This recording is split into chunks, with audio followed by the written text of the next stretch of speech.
শেষ হয়ে গেল তামিমের আন্তর্জাতিক ক্রিকেট ক্যারিয়ার। নিজেই ঘোষণা দিয়েছেন নির্বাচকদের ডাকে সাড়া দেননি, চ্যাম্পিয়ন্স ট্রফিতে খেলবেন না তামিম ইকবাল খান। আন্তর্জাতিক ক্রিকেট থেকে দূরে আছি অনেক দিন ধরেই, সেই দূরত্ব আর ঘুচবে না। আন্তর্জাতিক ক্রিকেটে আমার অধ্যায় শেষ। 2 লাইনেই নিজের ক্রিকেট ক্যারিয়ারের ইতি টানলেন তামিম ইকবাল। অনেকদিন ধরেই এটা নিয়ে ভাবছিলাম, এখন যেহেতু সামনে চ্যাম্পিয়ন্স ট্রফির মতো বড় আসর, আমি চাই না আমাকে ঘিরে আবার আলোচনা হোক এবং দলের মনোযোগ ব্যাহত হোক। এটা অবশ্য আগেও চাইনি বলেই অনেক আগে নিজেকে বিসিবির কেন্দ্রীয় চুক্তি থেকে সরিয়ে নিয়েছি। যদিও অনেকেই বলেছেন, অনেক সময় মিডিয়ায় এসেছে আমি নাকি ব্যাপারটি ঝুলিয়ে রেখেছি, কিন্তু বিসিবির কোনো ধরনের চুক্তিতে যে নেই 1 বছরের বেশি সময় আগে থেকেই নিজে সরে দাঁড়িয়েছি। তাকে পরিকল্পনায় রাখা বা তাকে নিয়ে আলোচনার তো কিছু নেই, তারপর অযথা আলোচনা হয়েছে। অবসর নেওয়া বা খেলা চালিয়ে যাওয়ার সিদ্ধান্ত একজন ক্রিকেটার বা যে কোনো পেশাদার ক্রীড়াবিদের নিজের অধিকার। আমি নিজেকে সময় দিয়েছি, এখন মনে হয়েছে সময়টা এসে গেছে। অধিনায়ক নাজমুল হোসেন শান্ত আন্তরিকভাবেই আমাকে ফেরার জন্য বলেছে। নির্বাচক কমিটির সঙ্গেও আলোচনা হয়েছে। আমাকে এখনও উপযুক্ত মনে করার জন্য তাদের প্রতি কৃতজ্ঞতা। তবে আমি নিজের মনের কথা শুনেছি। 2023 বিশ্বকাপের আগে যা হয়েছে আমার জন্য তা বড় ধাক্কা ছিল। যেহেতু ক্রিকেটীয় কারণে আমি দলের বাইরে যাইনি, তারপরও আমি যেখানে গিয়েছি ক্রিকেট ভক্তদের অনেকে বলেছেন আমাকে আবার জাতীয় দলে দেখতে চান। তাদের ভালোবাসার কথা ভেবেছি আমি।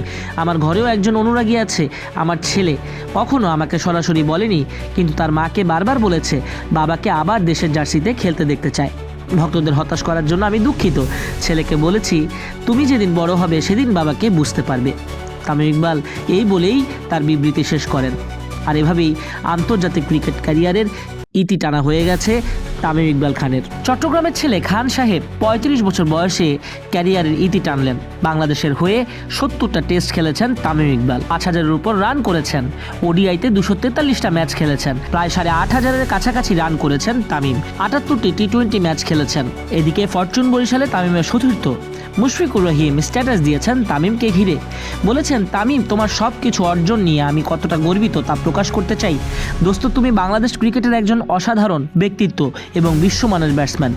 দুবাইয়ে আমাদের মনে করিয়েছেন তামিমের এক হাতে ব্যাটিং করার সেই দৃশ্য। মুশফিকুর রহিম শুভকামনা জানিয়েছেন খান সাহেবকে তার অবসর জীবনের জন্য। তামিমের মতো একজন ভালো বন্ধু পেয়ে মিস্টার ডিপেন্ডেবল মুশফিকুর রহিম অনেক কৃতজ্ঞ, নিজেকে ধন্য মনে করছেন।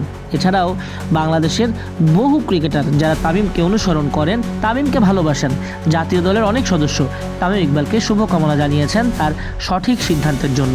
রেজাউল্লাহ খান তো এমনি হননি, শত অপমান সহ্য করেও তামিম ইকবাল মুখ বুঝে গেছেন। তার আবেগকে যারা অভিনয় বলতো এতদিন, এই বিবৃতির মাধ্যমে অনেকটাই তাদের মুখে ঝামা ঘষে দিয়েছেন তামিম ইকবাল। দলের ভালোর জন্য আসেননি চ্যাম্পিয়ন্স ট্রফি খেলতে। চাইলেই তিনি চ্যাম্পিয়ন্স ট্রফি খেলতে পারতেন, কিন্তু দলের বর্তমান সদস্যদের কথা ভেবে তামিম এই ত্যাগটা করেছেন।